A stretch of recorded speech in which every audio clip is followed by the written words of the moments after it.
Hi, my name is Rihanna Overstreet, and this is my video submission for my assignment for English composition for you, Professor J. Robinson. If at any point during this presentation I'm looking down, it is because I wrote down the 4 goals. I don't think that's cheating. If it is, I've exposed myself. You can see everything I have written here, and I'll go from there. So with goal number 1, which is to frame and analyze using relevant information, I think that's the most fundamental building stone.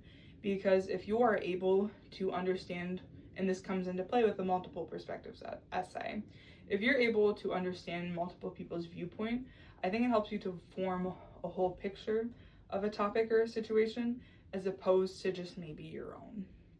And I think anything worth talking about is worth talking about with your best understanding of it, which you can allow to have. And that ties into goal 2, which is approaching this with language and composing it with language that is appropriate to the genre, right? So obviously it depends on your crowd. It depends who you're giving this information to, how you're sharing this information.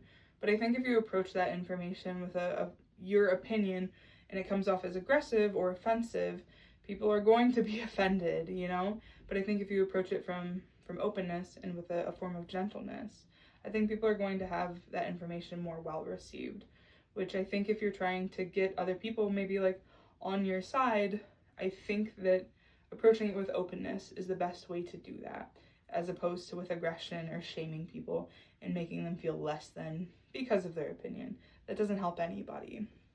And then with writing an appropriate argument, report, application, or other, that's really vital in just forming your opinion. You know, I think that if you're writing like a well-balanced argument, you're getting opinions from all over, as opposed to just what you know, like what's in your circle, your area, your frame of mind. But I think if you're writing a valid and honestly well-expressed argument, that it shows that you've done the research, and it shows that you've also understood the other side of the topic that you're talking about.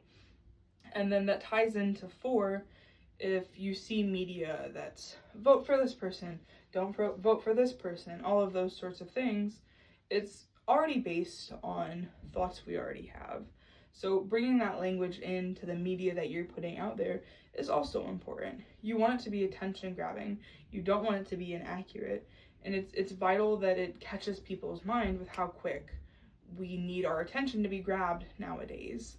And the language that you use in that media, and also evaluating media that you see, is important, because if it's offensive, again, you know, it's not going to be well received. People are going to have less interest in it if it's a topic that they already have their opinion formed about. But if it's a topic that people have heard about, maybe they already have their opinion formed for, but it approaches it with open language and then also like a hard-hitting point, I think it allows people to kind of be more expressive and kind of toy with the idea of maybe looking into the other side and forming their opinion on it. And again, I think anything at the end of the day that's worth talking about is worth being well informed about, because I don't think if you talk about something that you are uninformed about, I don't think it's worth doing. I think it can make people look ignorant, and I think it can do more harm than good. And that's all any of us want to do at the end of the day, is do good by the people we love. Thank you.